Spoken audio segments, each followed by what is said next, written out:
I have a dough rising, soft dough. It's already doubled in size. And I have some grated coconut and some chopped raisins and a little bit flavor for orange, some lemon zest.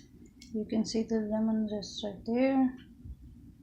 And I'm going to make some sweet buns. Mixed my coconut and chopped raisins with the lemon zest and some orange crystals with no sugar. There is no sugar in this mixture. So my sweet buns are going to be without any kind of sugar.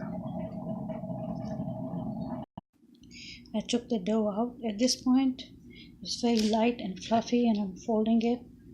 You can see I'm folding it. It's very light and very fluffy.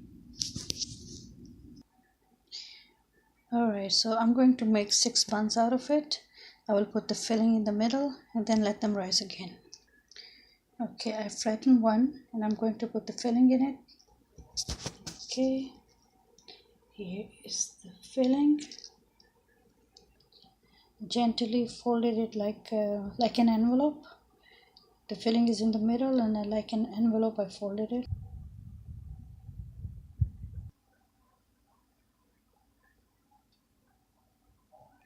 Here they are, 4 envelopes and 3 balls. So I'm going to put some butter or milk on them, brush them a little bit and let them rise. Those little guys are out of oven. You can see they are done, and if you can see the raisin in the circle ones, there you see the mixture I put in, and the envelopes they have it in the middle, and the balls they have it on the side, and it smells so good.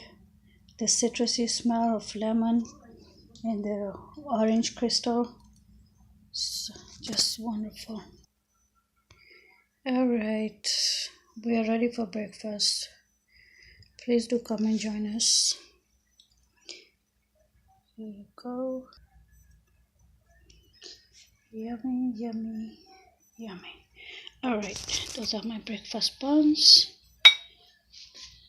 They are sweet, but not sweet with sugar. And I'm ready for my breakfast. Bye bye and thank you.